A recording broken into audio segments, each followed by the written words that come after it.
In this chair, this creaky leather seat under the flickering shop lights, I've heard it all. Stories of CEOs on the brink of collapse, soldiers back home with shadows in their eyes, men who lost everything and somehow found something greater. But there's one story I'll never forget. It came from a young guy with sunglasses too pricey for humility, a voice made for cameras, and millions of followers. He didn't come for a shave. He came to hide behind fame and failure. And under the gentle hum of my razor, the truth poured out. With his permission, today I'm sharing that story with you. His name was Chase Monroe. You might know him as the king, the viral giant of YouTube, the face behind sponsored stunts and over-edited empathy. He had everything the screen could offer: fame, money, glamour, but what he didn't have was something real. This isn't a story about influence. It's about a dog named Tripod, a woman named Margaret Hayes, and the moment a king with billions of views met something stronger than algorithms: compassion. So pull up a chair, because this is the kind of story that doesn't ask for a like. It asks if you're still human enough to feel. In a room lit by pulsing purple and blue neon, more a shrine to digital swagger than a home, Chase Monroe lounged in a gaming chair worth a year's rent for most. Behind him, YouTube's silver, gold, and diamond play buttons gleamed like trophies on the wall. Dozens of screens flickered with dancing numbers, views, retention rates, new subscribers. This was his kingdom, and those numbers were his subjects. Chase, better known as the King, was a virtual monarch, able to whip up an online storm with a single click. Across from him sat his manager, a man named Frank, swiping through a plan on a tablet. "The Volt energy drink deal has a new clause," Frank said, his voice flat. "They need a social responsibility video to polish their image. Something emotional." Chase sighed, a bored, drawn-out huff. "Another one of those? Lame." "Look, the script's simple," Frank pressed on, ignoring his attitude. "We find somewhere truly pathetic. An orphanage, a soup kitchen, or maybe an animal shelter. You'll go there, do a survive 24 hours in LA's worst dump challenge. We'll get shots of you frowning with concern, a few of you hugging some sad-looking puppy. Then you hand him a big $5,000 check. Boom, you're a hero. Video gets millions of views. The brand gets what they want. Everyone's happy." Chase scrolled his phone, barely looking up.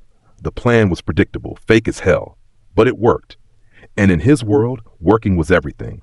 "Fine," he yawned. "Find me the most miserable place you can. The sadder the dogs, the better. It'll crush the emotional engagement metrics." That's who I was back then. A hunter of sob stories, turning them into props for my glitzy stage.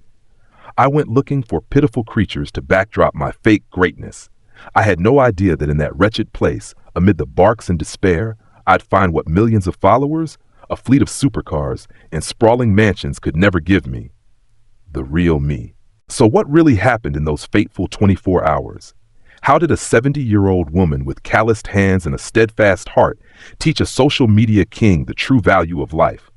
What secret lay hidden in a failing animal shelter, forgotten by the world? And is sincerity the most viral content of all? To witness an unrelenting clash between glitz and truth, virtual fame and real dignity, and to discover that sometimes you must get lost in the worst place to find yourself. Let's dive in.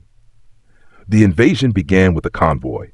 Two glossy black SUVs, the kind usually seen in music videos, rolled out of Beverly Hills' pristine palm-lined streets and headed east toward the San Fernando Valley. The further they went, the more the glamour faded, giving way to dusty industrial zones, cracked roads, and California's scorching sun. To Chase Monroe, it felt like a trip to another planet. Finally, the convoy stopped before a rickety chain-link fence topped with a faded wooden sign: the Hayes Haven. As soon as the car doors opened, a chaotic symphony hit, dozens of barks in every pitch, anxious, joyful, desperate, and a distinct smell, a mix of dry straw, disinfectant, and something unmistakable, the scent of abandoned life still clinging stubbornly to existence. "Perfect," Chase muttered to his cameraman, pulling his designer hoodie low over his face. "This place is worse than I expected. Prime backdrop. Roll the cameras."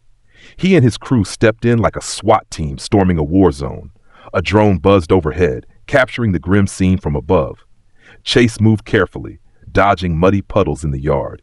He was ready to perform. He'd furrow his brow, feign sympathy, and drop cliched lines about changing the world. But then a woman emerged from one of the kennel rows. She didn't rush to greet him. She walked slowly, deliberately. This was Margaret Hayes. Her silver hair was neatly pinned up, her face etched with deep lines of time and worry. She wore faded jeans and a simple shirt, sleeves rolled up to reveal calloused, dirt-streaked hands. She looked at Chase, then his entourage, her clear eyes showing no awe or admiration. Chase flashed his practiced, friendly smile, honed 1,000,000 times for the camera.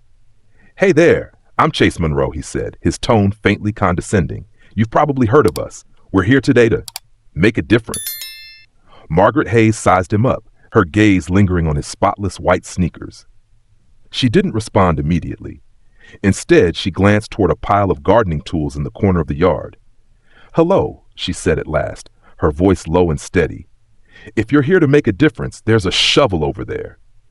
Kennel 3 needs cleaning. The dog in there's got diarrhea. Chase's crew froze. The cameraman quickly lowered his rig to hide a smirk. Chase Monroe, the king who could make brands beg, had just been told to shovel dog crap. His smile stiffened. He'd come to play hero, not janitor. "Ma'am, maybe you don't get it," he tried, scrambling to salvage the moment. "We're here to film a video, to raise funds." "I get it just fine," Margaret cut him off, her voice calm but firm. "You want a story. I need hands that work. We don't have time for fake stuff here. So what's it gonna be? Camera or shovel?"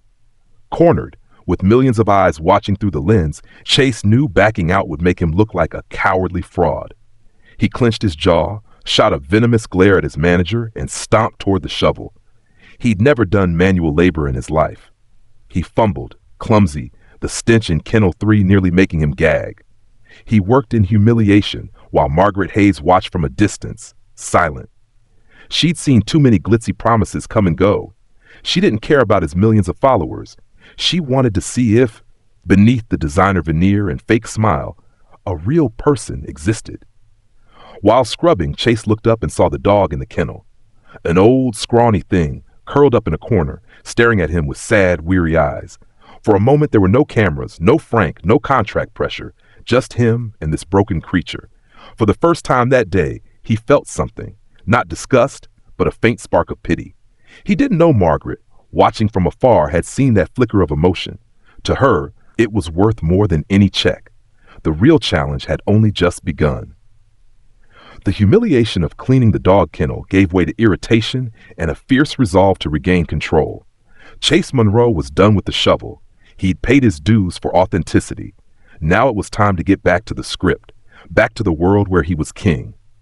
He brushed the dust off his designer jeans and signaled his film crew. "All right, enough," he snapped, his patience gone. "We need content. Get me those heartstring shots. Find the most pathetic-looking dogs. We need tears. Got it?" His cameraman, a pro at crafting fake emotion, instantly panned to a kennel in the corner. There, an old dog with matted fur lay still. It had only 3 legs. The dog breathed heavily, its cloudy eyes staring into nothingness. "Perfect," Chase exclaimed. "That's the one. That's the face of this campaign. Get closer, zoom in on that missing leg. Slow it down. Add some sad music in post. The audience will lose it over this."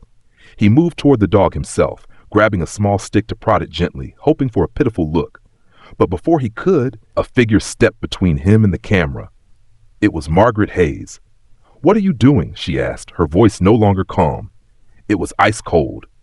"I'm making my video," Chase shot back, his frustration clear. "I'm telling a story.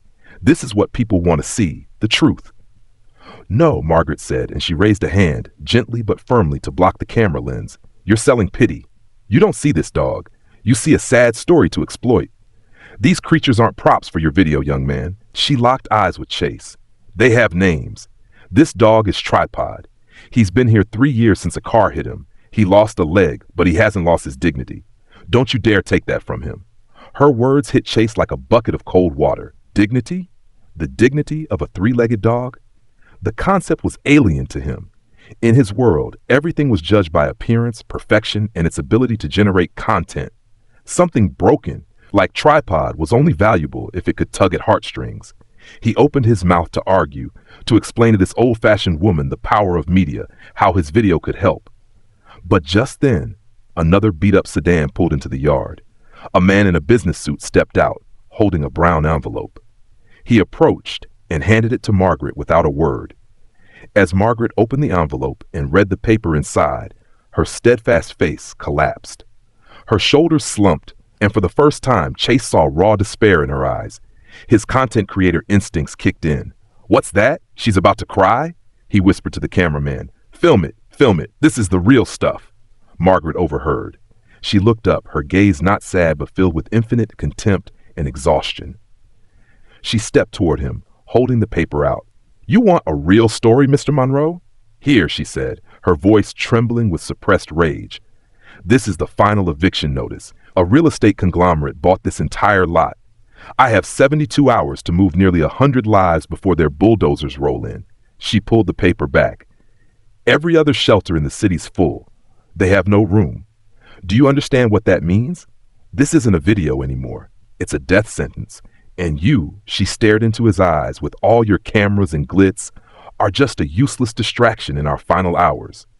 Now please, take your kindness somewhere else and let us be."